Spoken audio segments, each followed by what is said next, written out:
ಇಂದೇ ಡೌನ್ಲೋಡ್ ಮಾಡಿ ಮತ್ತು ನಿಮ್ಮ ನೆಚ್ಚಿನ ಶೋಗಳನ್ನು ಆನಂದಿಸಿ.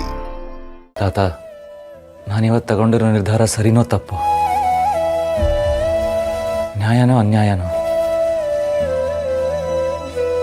ಯೋಚನೆ ಮಾಡಿದಷ್ಟು ಗೊಂದಲ ಆಗ್ತಿದೆ. ಆದರೆ ಆ ಕ್ಷಣಕ್ಕೆ ನಾನು ಹಾಗೆ ಮಾಡದೇ ಇದ್ದಿದ್ರೆ ಶಾಂತಿಯವ್ರ ಜೀವ, ಅವ್ರ ಮನೆ ಮರ್ಯಾದೆ ಎಲ್ಲ ಮಣ್ಪಾಲಾಗ್ತಿತ್ತು. ಇವಾಗಿಟ್ಟಿರೋ ಹೆಜ್ಜೆನೂ ಮುಳ್ಳಿನ ದಾರಿಲೇ ಹೋಗ್ತಿರ್ಬೋದು. ಆದರೆ ಸಾವುಗಿಂತ ನೋವು ಸಹಿಸ್ಕೋಬೋದು ಅಂತ ಹೀಗೆ ಮಾಡಿದೆ. ನೀವು ನನ್ನ ನಿರ್ಧಾರನ ಒಪ್ಕೋತಿರಲ್ವಾ ತಾತ? ಸಾವು ಯಾವುದಕ್ಕೂ ಪರಿಹಾರ ಅಲ್ಲ, ಅಥವಾ ಇದು ನಮ್ಮನ್ನು ನಾವು ದೋಷಣೆ ಮಾಡ್ಕೊಂಡು ಕೂರೋ ಸಮಯನೂ ಅಲ್ಲ. ಇವಾಗ ನಾವು ಬಂದಿರೋ ಸಮಸ್ಯೆಗೆ ಪರಿಹಾರ ಹುಡುಕ್ಬೇಕು. ಏನು ಪರಿಹಾರ? ಓ, ಮದುವೆನಾ? ಹೌದು, ಅದು ಒಂದೇ ಇವಾಗಿರೋ ದಾರಿ.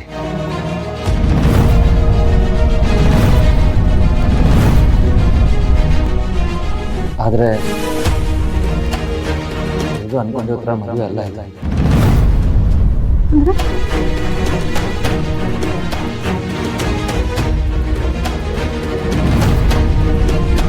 ನಮ್ಮನ್ನು ನಂಬಿರೋ ಜೀವಗಳಿಗೋಸ್ಕರ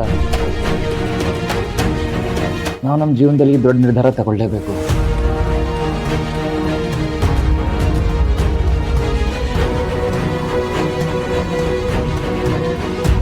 ಅವ್ರೆಲ್ಲರಿಗೂ ಈಗ ನಿಮ್ಮ ಕುತ್ತಿಗೆಲಿ ತಾಳಿರೋದು ಮುಖ್ಯ ಅಷ್ಟೇ.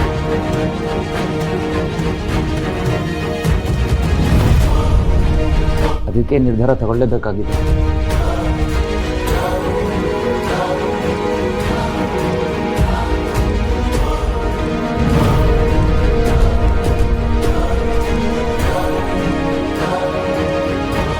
ಇಲ್ಲಿಂದ ಆಚೆ ಹೋಗುವಾಗ ಇದು ನಿಮ್ಮ ಕುತ್ತಿಗೆಲಿರಬೇಕು.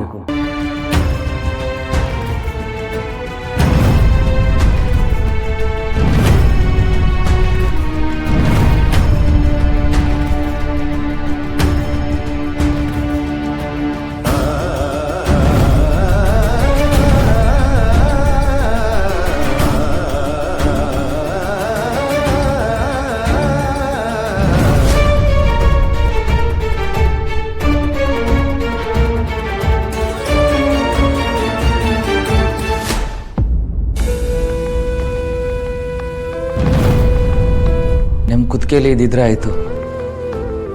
ಯಾರು ಕಟ್ಟಿದ್ರು, ಹೇಗೆ ಕಟ್ಟಿದ್ರು, ಈ ಪ್ರಶ್ನೆನ ಯಾರೂ ಈಗ ಕೇಳಲ್ಲ. ನಾವು ಹೇಳಬೇಕಾಗಿಲ್ಲ. ನಿಮ್ಮ ಕೈಯಾರ ಇದನ್ನು ನೀವೇ ಕಟ್ಕೊಳ್ಳಿ. ಇದು ಸುಳ್ಳು ನಂಬಿಕೆ ಹುಡ್ಸೋಕ್ಕಾದ್ರೂ ಇದರಿಂದ ಒಳ್ಳೆಯದೇ ಆಗುತ್ತೆ. ನಿಮ್ಮ ಮನಸ್ಸಿಗೆ ನಾನು ಹೇಳಿದ ಸರಿ ಅನಿಸಿದ್ರೆ ಇದನ್ನು ಕಟ್ಕೊಳ್ಳಿ.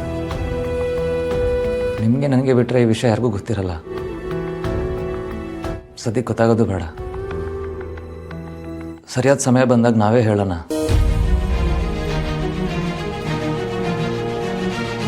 ಅಲ್ಲಿ ತನಕ ಇದು ನಿಮ್ಮ ಕುತ್ತಿಗೆಲೇ ಇರಲಿ. ಪರಿಸ್ಥಿತಿ ನೋಡ್ಕೊಂಡು ಅರ್ಥ ಮಾಡಿಸೋಣ.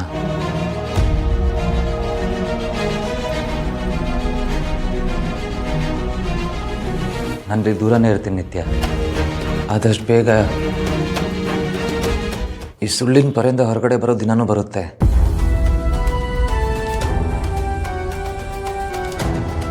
ಅಲ್ಲಿ ತನಕ ಈ ಸತ್ಯ ನಮ್ಮಿಬ್ಬರ ಮಧ್ಯೆ ಮಾತ್ರ ಇರಲಿ.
ಬೀಸೋ ದೊಣ್ಣೆಯಿಂದ ತಪ್ಪಿಸ್ಕೋಬೇಕು ಅಂತ ಹೀಗೇನೋ ಮಾಡಿದೆ.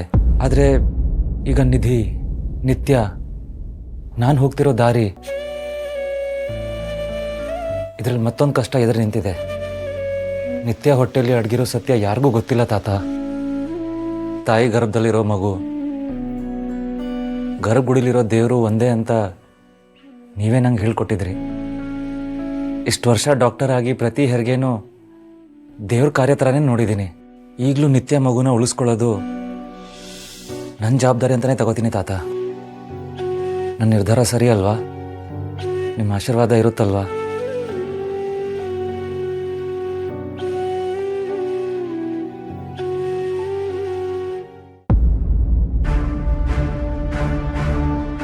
ಪುಟಿ, ಇವತ್ತು ನಾನು ನಿನ್ನ ಗಾಯದ ಮೇಲೆ ಬರೆ ಎಳೆದ್ಬಿಟ್ಟೆ ಕಣೆ.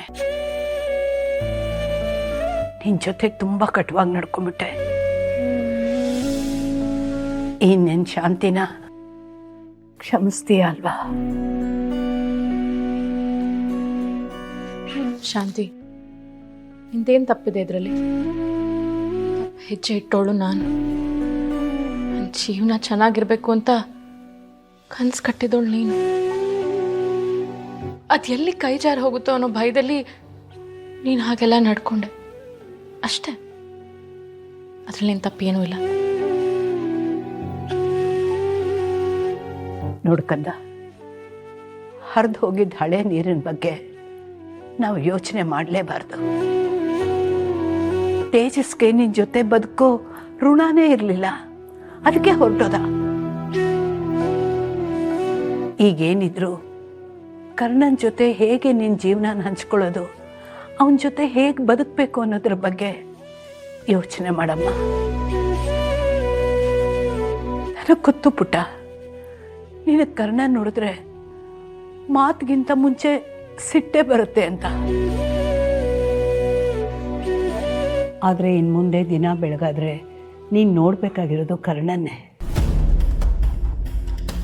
ಈಗೇನಿದ್ರು ನಿನ್ನ ಸುಖ ದುಃಖ ಹಂಚ್ಕೊಳ್ಳೋಕ್ಕೆ ಕೈ ಅಳತೆ ದೂರದಲ್ಲಿ ಸಿಗೋದು ಕರ್ಣ ಒಬ್ಬನೇ ಅಲ್ವಾ?